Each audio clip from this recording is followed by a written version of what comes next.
우리 이 시간 함께 보실 말씀은 창세기 22장, 창세기 22장 1절로 13절까지 말씀을 있습니다. 창세기 22장 1절로 13절까지 말씀 보도록 하겠습니다.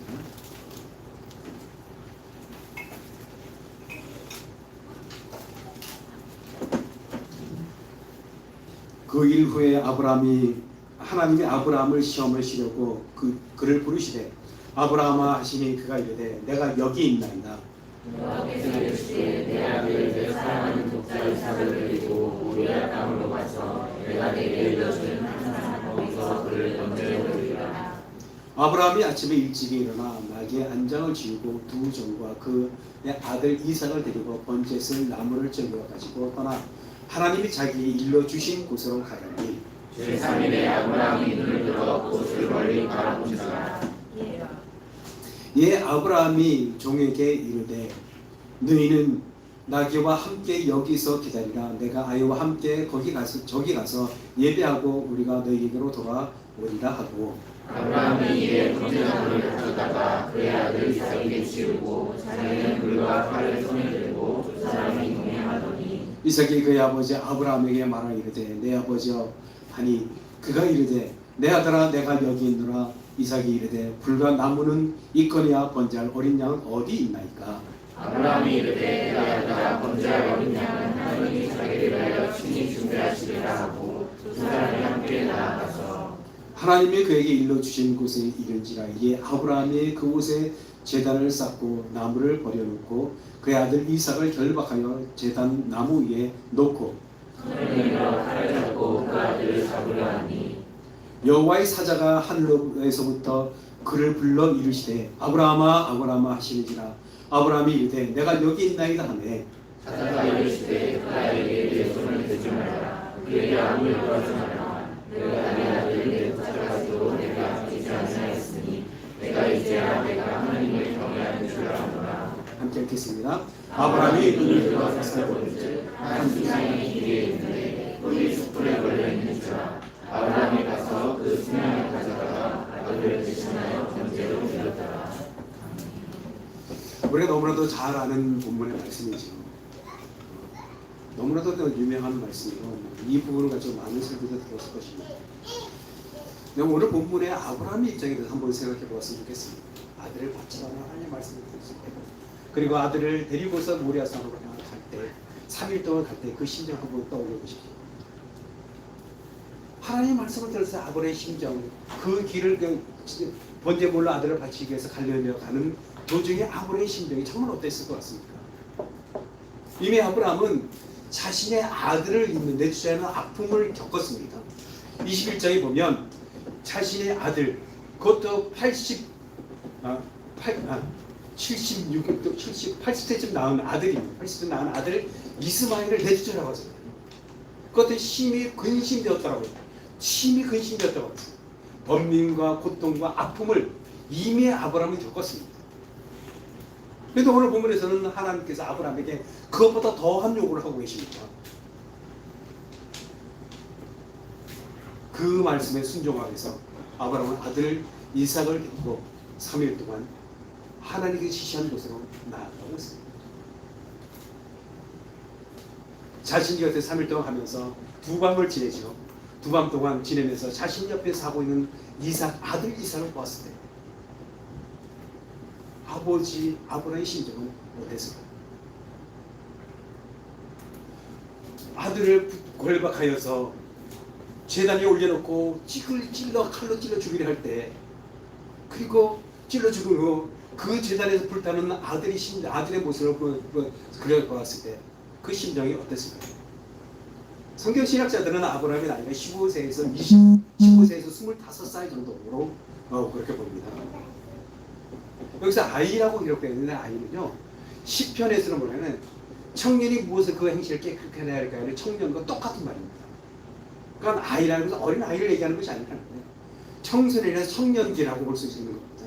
그렇다면 15살에서 15살 정도, 25살 정도 그렇게 돼 15살에서 25살 정도 돼 보이는 것이죠.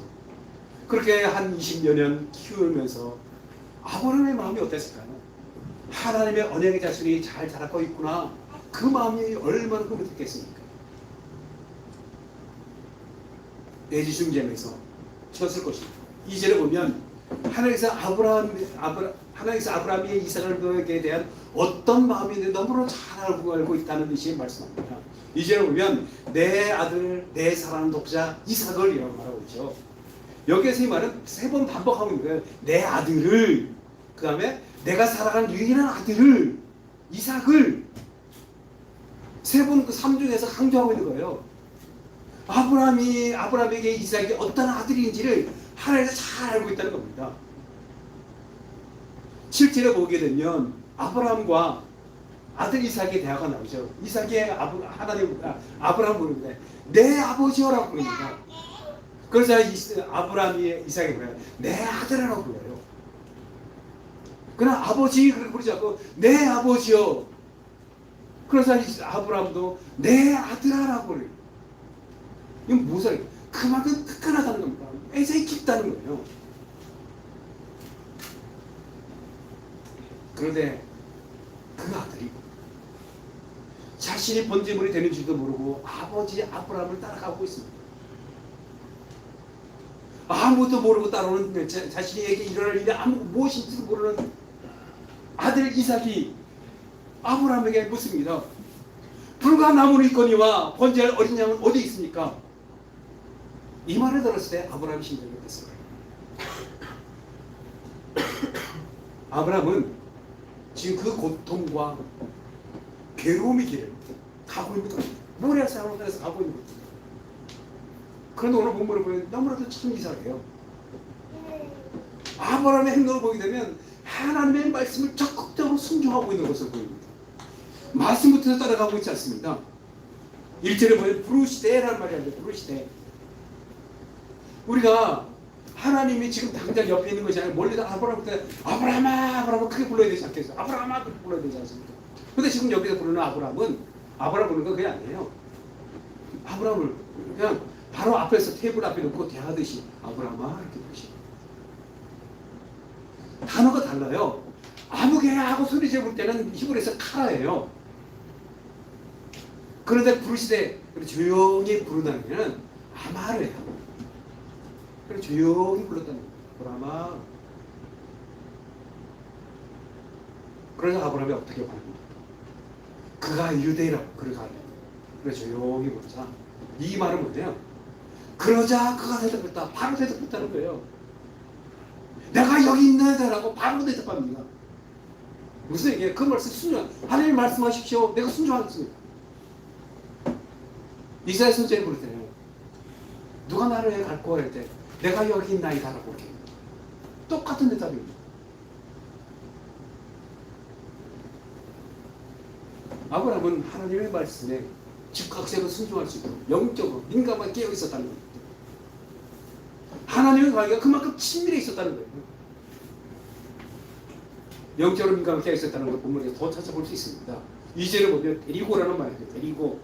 2절에 보면 내 사랑하는 독자 이삭을 데리고라는 말이에요. 데리고. 이 데리고 뒤에 히브리어에 있는 것이 오늘 우리 번역에는 빠져 있습니다. 이 데리고. 원컨대 바라건대라는 말이 빠져 있어요. 데리고 원컨대 바라건대. 이게 뭡니까? 뭔가 권유하는 거잖아요. 내가 이 말을 하지만 너가 이걸 했으면 좋겠어 라고 이렇게 권유하는 겁니다. 히브리어 나라는 말이 붙으면 나라는 말은 원컨대 바라건대 건데요.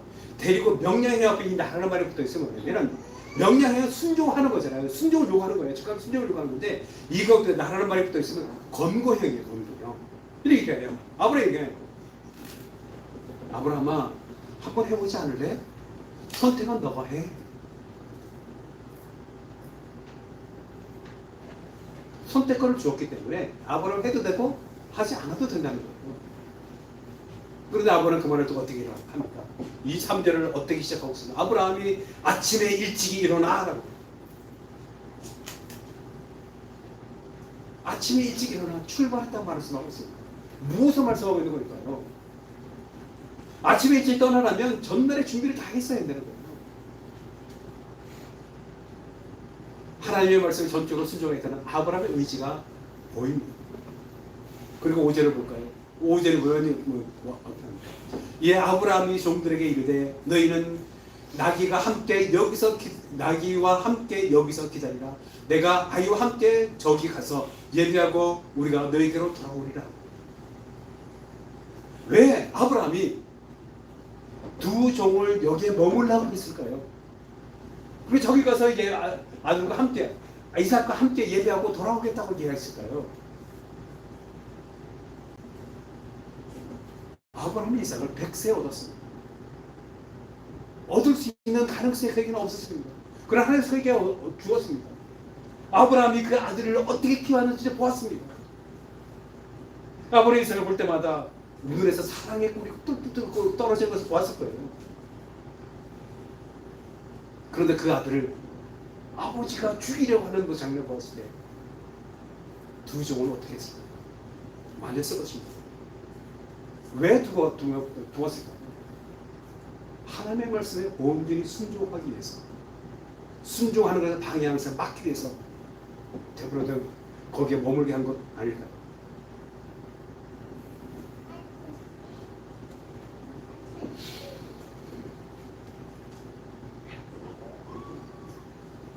이것이 바로 하나님의 말씀에 철저히 순종하고 있는 아브라함의 영적인 민감함이라고 할 수 있습니다. 이렇게 영적으로 민감했기에 그는 즉각적으로 순종할 수 있었습니다. 사랑하는 여러분, 우리가 하나님의 말씀에 순종하지 못하는 이유가 무엇이겠습니까? 하나님의 말씀에 그만큼 계속 선포됨에도 불구하고 여전히 순종하시며 하지 못하는 이유가 무엇이겠습니까? 우리가 하나님과 친밀한 관계 속에 거하지 못하기 때문입니다. 하나님을 깊이 경험하지 못하면 못했어요. 하나님을 깊이 경험하지 못했기에 그 순종이 우리에게 나오잖아요. 하나님을 깊이 경험하면 경험할수록 우리에게 나오는 것은 순종입니다. 하나님 말씀 순종. 그래서 이걸 한번 살펴보면 아브라함이 이같이 순종이 어떻게 가능했는가? 우선 그것을 살펴보기 전에 유념해야 할 것이 있습니다. 그것은 순종한 아브라함을 대단하게 여기면 안 된다는 거예요. 그 아브라함의 그 순종에 초점을 맞추면 안 된다는 겁니다. 대부분의 설교자는 이렇게 말해요. 아브라함의 순종을 먹으면 아브라함처럼 순종해야 된다. 다 바쳐야 된다. 바쳐야 된다라고 얘기해요. 바쳐야 된다. 순종하고 희생해야 된다고 얘기합니다. 그런데요, 아브라함의 순종과 헌신에 초점을 맞춰 설교한다면 이것은 바른 것이라 할 수 있습니다. 이 부분을 보면서 우리가 분명히 알고 있어야 하는 것이 있습니다. 그것은 아브라함의 순종은 아브라함의 것이 아니라는 거예요. 다시 말해서 아브라함에게서 결코 나올 수 없는 순종이라는 겁니다.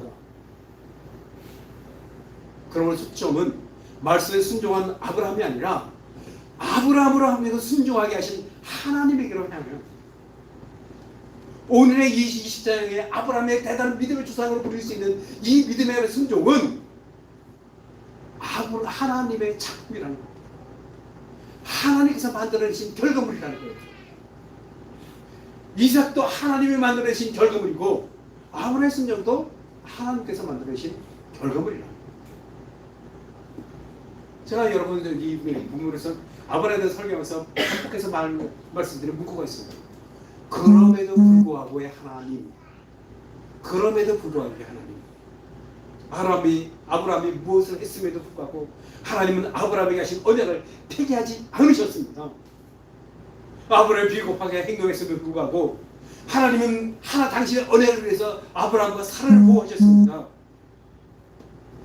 아브라함이 자신의 방식으로 하나님의 언약을 이루려 했음에도 불구하고 하나님은 당신이 하나님께 아브라함에게 하신 언약을 당신의 방식으로 이루어내셨습니다. 이스마엘이 하나님 앞에 살기를 원합니다라고 했지만 하나님은 아니다라고 하면서 아브라함에게 사라를 통하여서 이삭을 주셨습니다. 아브라함은 자신이 그렇게 했음에도 불구하고 하나님의 자신을 통해서 자신의 하신 약속을 이루시는 것을 보면서 무엇을 보았겠습니까? 하나님의 신실하심을 보았습니다. 자신이 그러함에도 불구하고 하나님은 당신의 신실의 손을 나타내 보이시는 분이시라는 것을 알았습니다. 그래서 하나님을 신뢰하게 됐고 하나님을 온전히 의지하게 되었습니다.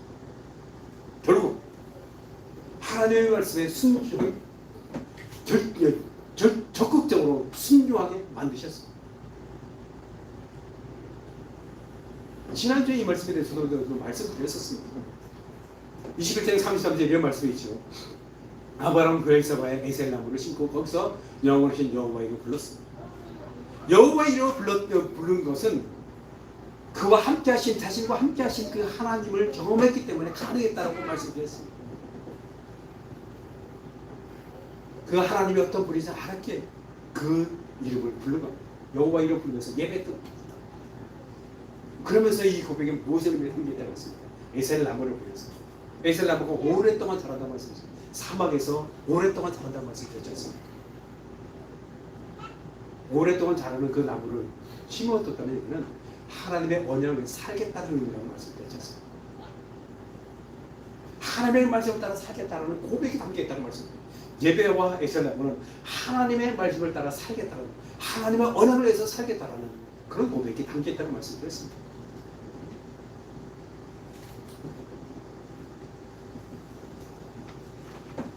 오늘 보면 1절을 말씀해 주십시오. 1절에 어떻게 시작하고 있습니까? 그 일 후에라고. 그 일 후에. 그 일은 우리 본문에서는 그냥 그 일 단성으로 쓰여 보이지만 히브리 성경에는 복수형으로 쓰여요. 그 일들 후에. 그 일들 후에. 무슨 얘기입니까? 지금 그 일 후에는 바로 앞부분에 있는 아브라함과 아비멜렉의 그 이야기를 하는 것이 아니에요. 아브라함이 75세 때 하나님의 보리심을 받고 떠나왔을 때부터 그리고 지금 21장의 그 장면까지 그 모든 것들을 얘기하는 거예요. 25년, 최소한 25년, 길게는 30년 이 사이에 벌어졌던 많은 일들 후에라는 거예요. 특히 하늘에서 아브라함이 행하시던 그 일들 후에라는 거예요.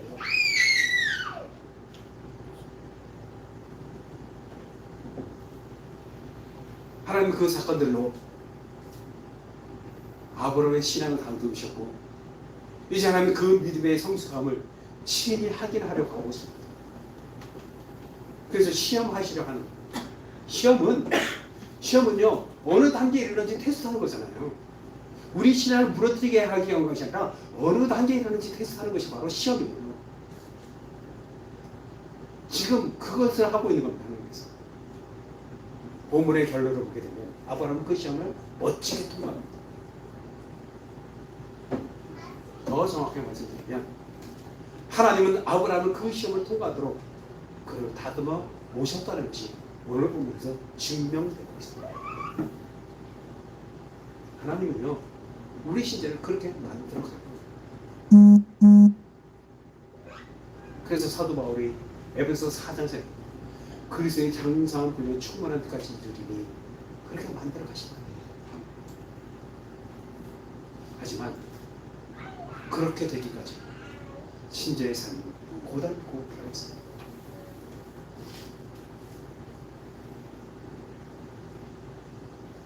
어제 마지막 순간까지 아브라함이 요구했던 것은 너의 가장 소중한 것을 내어놓으라고 요구하십니다.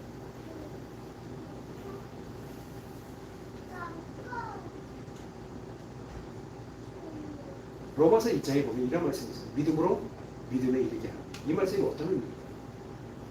믿음으로 믿음에 이르게 하라. 저는 오늘 본문을 통하신 말씀이 아니겠습니다. 하나님께서 아브라함으로 하여금 하나님의 믿어지게 만드시고 그 믿음이 그 속에 아브라함 속에 점점 커지게 되자 이삭을 믿음으로 바치는 그 일이 나는 거죠. 하나님께서 믿음으로 심어지고 그 심어진 믿음으로 이 믿음이 아브라함으로 행동하게 한 겁니다. 다시 말씀드린 이런 믿음이란 하나님께서 아브라함의 그럼에도 불구하고 여전히 그와 함께 하시고 그에게 하신 언약을 결코 취소시키지 않으시고 결국에는 반드시 이루신 것을 알게 됨으로 생긴 그 믿음이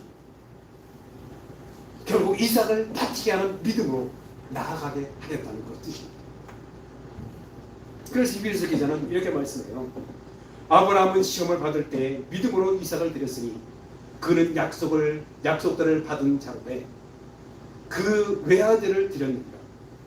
그에게 이미 말씀하시기를 내 자손이라 칭할 자는 이삭으로 말미암으리라 하셨으니 그가 하나님이 능히 이삭을 죽은 자 가운데서 다시 살리시기를 생각한지라. 비유컨대 그를 죽은 자 가운데서 도로 받을 것입니다. 그것을 알았을 때 죽은 자가 다시 것을 그 믿음이 있었어요. 하나님께서 반드시 이삭을 다시 살리실 것이라는 믿음이 있었습니다. 오늘 보면 8절을 보십시오. 아브라함의 이르되 내 아들아 번제할 어린 양은 뭐라고요? 하나님이 자기를 친히 기르시다. 5절도 보십시오. 종들은 뭐라는 게 합니까? 내가 아이와 함께 저기 가서 예배하고 우리가 뭐라고요? 너희에게로 돌아오라. 그냥 한 말이 아닙니다. 확신 속의 한 말이에요. 하나님께서 말씀을 들어 아브라함이 이삭을 죽인다 할지라도 아브라함은 그 이삭을 다시 살리실 것을 믿었어요. 어떻게 해요? 그 말씀을 하나님께서 분명히 하셨거든요. 아브라함이 이삭을 낳기 전에도 그 말씀하셨고 아브라함이 이삭이 태어났을 때 태어난 후에도 그 말씀하셨습니다. 17장 19절에 이런 말씀이 있어요. 아브라함이 이삭을 낳기 전에 하신 말씀이에요. 하나님께서 하나님이 이르시되 아니라 내 아내 사라가 내게 아들을 낳으니 너는 그 이름을 이삭이라 하리라. 이삭이라 하라. 내가 그와 함께 내 언약을 세우리니 그의 후손에게 영원한 언약이 되리라. 이삭이 죽으면 다시 살아나지 않으면 그의 후손이 어디 있습니까?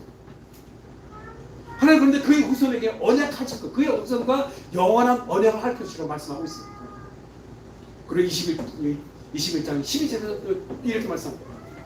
이삭에게서 나는 자라야 내 씨라 부를 것입니다.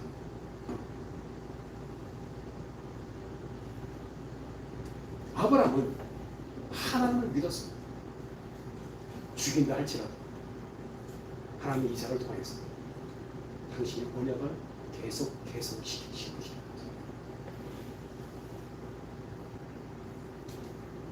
아브라함이 이삭을 낳고 나서 이렇게 생각하지 않았습니다. 이삭을 낳고 나서 자신의 지난 삶을 다 바라보게 되지 않았습니다. 야, 내가 이런 삶을 살아왔는데, 주님을 위해서 하나님을 위해서 산다고 했지만 그것이 하나님 위한 것이 아니었구나라는 삶. 이 방식은 하나님의 방식이 아니었구나라는 걸 알았을 때 있지 않습니까?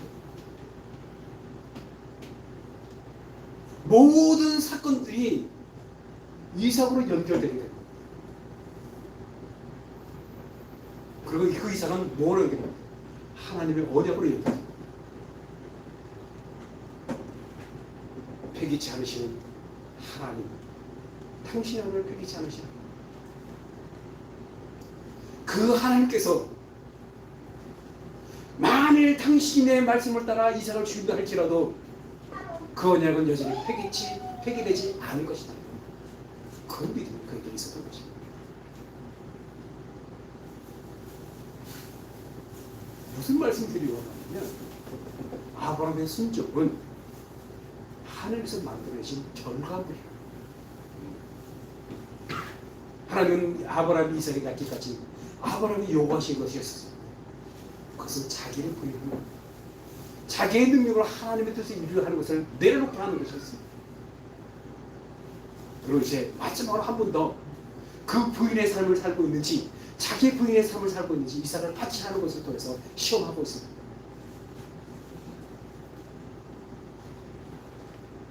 하나님의 놀라운 은혜와 사랑과 신실함을 경험한 이들에게 나타나는 결정적인 증거들이 무엇이었습니까? 자기의 소중한 것을 내어놓기 위해서 하나님께 순종하는 삶을 산다. 그것이 주님께서 제자들에게 요구하십니다.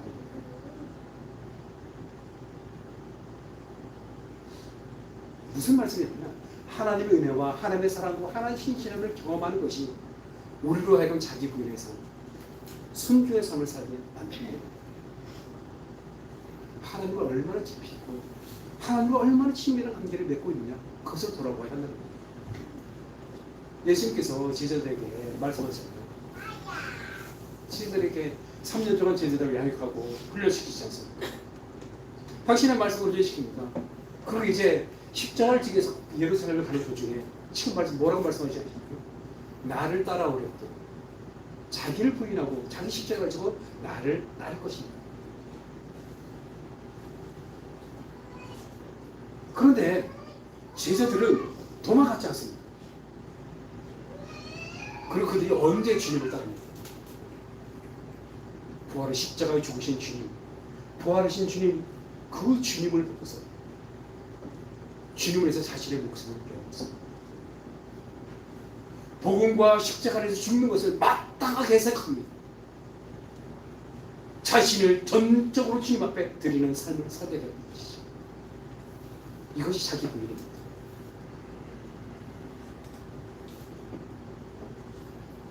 하나님의 은혜를 경험한 아브라함이 바로 지금 이 시대에 대해 본문에서 자기 부인의 절정을 하여 나아가고 있는 것입니다.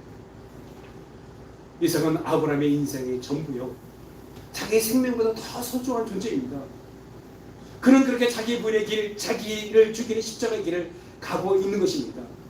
그런데 이것이 뭐예요? 진정한 일입니다. 번제단에 이삭을 올려놓은 그 순간, 칼을 들어서 죽이려는 그 순간, 이삭은 죽은 것이나 다름없죠. 그 순간을 하나님께서 받으셨습니다.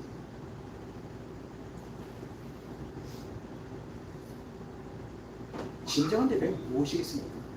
우리가 이렇게 주일에 예배하는 것, 이것도 예배 맞습니다. 진정한 예배는요, 내가 온전히 죽어지는 겁니다. 내가 철저하게 부인되어지고 하나님 말씀만이 내 삶 속에서 살아나기를 바라는 것, 하나님의 말씀만이 내 삶을 통해서 드러나는 것, 그것이 진정한 예배입니다. 오늘 본문에서 무엇이 드러나고 있습니까? 아브라함의 철저한 순종을 통해서 드러나는 겁니다. 하나님의 말씀이 아브라함을 통해서 드러나고 있는 것이죠. 하나님은 우리를 이런 사람으로 만들어 가시는 분이십니다. 아브라함은 이삭을 너무나 사랑했습니다. 2절에 보면 사랑은 독자라고 쓰인 말은 뭐냐면 자신의 모든 것을 던져 집중하여 사랑하는 것을 히브리어로 했습니다. 사랑한다는 자신의 모든 정보를 이렇게 생각하면 됩니다. 하나님께서 우리를 사랑하실 때인데 어떻게 사랑하셨습니까? 자신의 전부인 예수 그리스도를 던져드린 거예요. 그런 표현이 바로 지금 여기서 그 사랑하는 독자, 사랑하는 그런 의미입니다. 그런데 아브라함은 그 사랑하는 아들을 하나님 앞에 드렸습니다. 만일 아브라함이 이삭을 주신 하나님을 향한 믿음 안에서 그를 사랑하지 못하고, 그러니까 믿음 안에서 아브라함이 이삭을 사랑하지 못하고 이삭 자체에 집중하고 있었다면 아브라함은 선뜻 이삭을 드리지 못했을 것입니다. 지금 이 순간 드리는 그 순간 무엇이 증명이 됩니까? 마음을 다하고 뜻을 다하고 성품을 다하고 힘을 다하여 주 너의 하나님을 사랑하는 것이 지금 증명되고 있는 그 순간입니다. 예수님께서 제자들에게 이런 말씀하시잖아요. 아비나 어미나 아들이나 딸이나 딸을 나보다 더 사랑하는 자는 내게 합당하지 아니하니. 여기에 보게 되면 12절에 보면 이런 말씀이죠.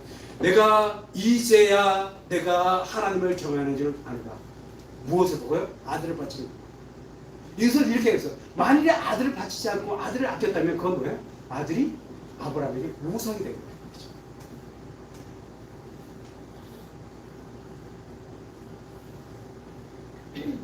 그리고 그렇게 바치는 것을 통해서 아브라함은 진정한 생명, 새로운 생명을 얻습니다. 이삭이 부활하게 되는 순간이죠. 하나님께서 준비하신 제물을 통해서 부활하는 그 순간을 경험해요. 우리가 진정으로 그리스도의 살아있다는 것을 무엇을 통해서 느낄 수 있겠습니까? 하나님의 말씀에 온전히 순종하게 될 때 우리가 진정으로 그리스도의 피로 살아났을 경험을 알게 됩니다.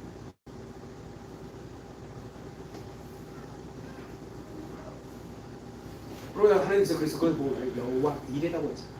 여호와 이레. 여호와의 뜻이 무엇입니까? 하나님께서 준비하신다. 아브라함은 그런 의미로 지금 말씀하고 발전해서 말씀했던 겁니다. 이것이 아브라함의 믿음이었습니다. 아브라함의 믿음은 하나님에 대한 절대적인 의존의 믿음이었습니다. 하나님을 절대적으로 신뢰하고 의지하고 있기에 하나님이 그 어떤 지시도 따를 수 있었던 것이죠. 아브라함은 이삭을 바치기 위해 하나님의 말씀에 철저하게 순종하고 이삭이 아니라 하나님을 믿고 의지하고 있다는 것을 보여주고 있는 것입니다. 신자의 신앙은 바로 여기까지 가야 합니다. 신앙이 무엇입니까? 신앙은 하나님의 말씀을 삶으로 살아가는 것이 신앙입니다. 다른 말로 표현하면 이 땅에서 우리가 살아가되 하나님 나라의 시민으로서 이 땅을 살아가는 것, 그것이 신앙입니다. 그렇다면 세상의 방식이 아닌 하나님 나라의 시민의 삶의 방식으로 살아가는 거죠. 그 하나님 나라의 시민의 삶의 모습이 무엇입니까? 그것이 바로 예수님이 십자가에서 결정적으로 보내셨습니다. 이 십자가는 자기 부인이고 다를 의미를 위해서 자기를 희생하는 것입니다. 이제 말씀을 드리려 합니다. 신자가 드리는 최고의 예배는 자기가 철저하게 부인되는 그 자리로 자신을 제물로 철저하게 내어놓는 것, 그것이 최고의 예배입니다. 그래서 사도 바울은 로마서 12장 1절에서 이렇게 말씀하죠. 너희 몸을 하나님 기뻐하시는 거룩한 산제사로 드리라. 이런 너희들을 명제입니다. 산제사에 뭐예요? 살아있지만 제사는 뭐예요? 제물은 뭐예요? 죽어야 됩니다. 산제물 죽어야 돼요. 곧 죽어있는, 내 자아가 죽어있는 것을 얘기하는 거예요. 그것이 뭐라고요? 영적인 예배라. 그렇게 죽어있는 자리들 하나님의 말씀을 살아요. 그래서 갈라디아서 2장 20절에 내가 그리스도 앞에 십자가 못 박혔다. 못 박혀서 죽었잖아. 그런저는 이제 내가 산다. 내가 죽고 내가 살지 않는 내 안에 그리스도께서 사시는 것이야. 말씀이 그리스도께서 사시기 때문에 내 삶 가운데 그리스도의 말씀이 드러나게 되는 거죠. 그렇게 자기가 철저하게 부인되고 자기가 온전히 희생당하는 신자에게서 하나님의 말씀을 살아 역사하게 되는 것입니다. 모래산에서 아브라함의 그 삶이 증명되었습니다. 이렇게 자기를 부인하고 철저하게 자기를 낮추고 하나님만을 전적으로 의지하고 그분의 말씀에 자신을 맡기는 것이 진정한 예배요, 온전한 예배인 것입니다. 예배가 뭡니까? 하나님께 온전히 항복하고 순종하여 하나님 앞에서 나의 무력함과 불가능함과 피조물이 됨을 인정하고 그분께 나를 온전히 드리는 것이 바로 예배입니다. 순종은 하나님이 말씀하신 바가 이해되어서 하는 것이 아닙니다. 순종은 하나님의 말씀하신 바가 이해되어서 하는 것이 순종이 아니에요. 순종은 하나님이 신실하신 분이시고 그래서 그분을 신뢰할 수 있고 의지할 수 있는 분이시기에 내가 의지할 수 있는 그 분이신 하나님이 말씀하셨기에 순종하는 겁니다. 그렇게 하나님께서 어떤 것을 바치라 하더라도 어느 곳으로 가라 하더라도 바치고 가는 것입니다. 그리고 그곳에서 우리에게 가장 소중한 것을 바칠 수 있게 되는 것입니다. 그렇게 하는 것이 순종이고 그렇게 순종의 삶으로 하나님의 말씀을 온전히 담아내는 것, 그것이 진정한 예배입니다. 아브라함은 그런 최고의 예배를 모리아의 산에서 한 것입니다. 그리고 하나님은 그런 예배를 기쁘게 받으실 것입니다. 이 땅에서 신자로 사는 것이 얼마나 힘들고 어렵습니까? 세상을 살아보라 말씀대로 사는 것이 결코 쉽지 않더라고 우리는 입에서 자주 하게 됩니다. 너무 이상적인 말씀이다 하라고 얘기합니다. 그러나 그 말씀하신 분이 우리를 위해 자신의 아들을 기꺼이 내어주심으로 당신의 신실하심을 보여주셨습니다. 그것이야말로 지극히 황당하고 이해되지 않는 일입니다. 그러나 그것을 약속하셨고 그 약속대로 행하셨습니다. 무엇 때문에 그렇게 하셨습니까? 바로 저와 여러분을 위해서 그렇게 하셨습니다. 그렇다면 우리에게도 그와 같은 삶이 나와야 하지 않겠는지. 우리의 순종은 우리를 향한 하나님의 신실하심과 희생과 섬김의 근거가 있음을 잊지 말아야 합니다.